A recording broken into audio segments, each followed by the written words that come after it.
I was a college professor working full-time. I had a full-time writing career, and I was doing Ironman triathlons. I was also an active alcoholic. I was blacking out, I was throwing up, I was functioning when I was awake, but I was not fully functioning. At what point did you start noticing that you were having issues with alcohol? I've always had issues with alcohol.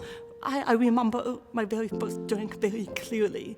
And I remember taking that first sip and feeling that wave of relaxation wash over me. When I was 18 and I took that first drink and I felt that relaxation, after 18 years of feeling like I didn't fit in, 18 years of feeling like I wasn't good enough, 18 years of feeling like I didn't know the right thing to say or do, all of that melted away with that first drink. And I just kept drinking from there. It was numbing for you for the insecurities for being deaf. I never had to think about what I was doing wrong. I didn't have to feel self-conscious about my accent. Most people, when they're drinking too, they tend to be more laid back about the people around them too. So me being deaf wasn't a thing at a bar. Everybody was drunk and laid back and having fun. So I never wanted to leave the bar. And that was a problem because if you stay at a bar from 10 p.m. till 2 a.m., you can drink quite a lot in that time. I don't have an off switch. I don't know how to stop. And that's true for alcohol, but it's also true for riding my bike. It's also true for working on a project. I don't stop until I'm done or until my body gives out. It's interesting to me to see people who can have just one glass of wine. It's mind-boggling to me. I wish I knew how to do that. But I don't. I have that one glass and I keep having more and more and more until my body finally shuts down. I black out, I pass out, I fall asleep. I don't voluntarily stop drinking on my own. And so how long were you doing that for? I was an alcoholic from the time I was 18 until the time I was 29. And so what made you say, this probably isn't working for me?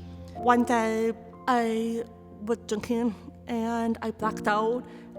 When I woke up and came to, I realized that I was on the floor and I was laying in a pool of my own blood. And I figured out that sometime during my blackout, I had fallen and hit my head on a bookshelf. Normally, that would be the thing that would make you stop drinking, but it wasn't the first time I had hurt myself while in a blackout. What made me stop drinking was I realized that there was a pillow on the floor in that pool of blood. I had hit my head, after falling, and my then boyfriend put a pillow under my head and let me sleep it off. I said, I could have died, And he said, do you think I really care if you live or die anymore? Because you don't. And to hear someone you love say that just hit me like a ton of bricks. And that's when I realized I need to stop. So how did you do it?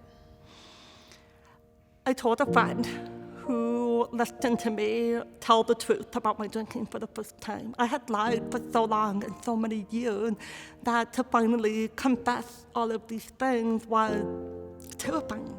I didn't want to do it again. I didn't want to tell the story over and over and over. I just wanted to make it go away. So I more or less barricaded myself in my house for about 6 months. I didn't leave, I didn't do anything, I didn't go anywhere. I just tried to get through the next hour sober, and then the next hour after that. And sometimes when that was too hard, it was just the next 10 minutes. And at about 6 months, I was talking to a friend of mine who I knew had been sober for a long time. And he said, you don't have to do this by yourself. There are people who can help you.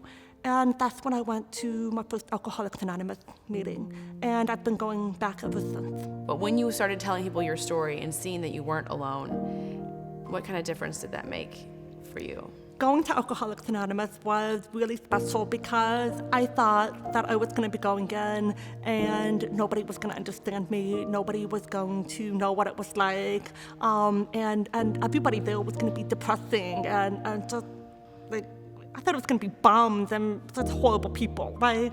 And I walk in and it's this room of women who look exactly like me, who have the same job that I have, who looked happy. And to see that people could make peace with their alcoholism like that was a revelation to me, that this doesn't have to be something that I carry around like a weight on my shoulders for the rest of my life. It's something that can be a part of me, but it doesn't have to weigh me down. And we are people you would least expect to ever say, my name is Susan, I'm an alcoholic.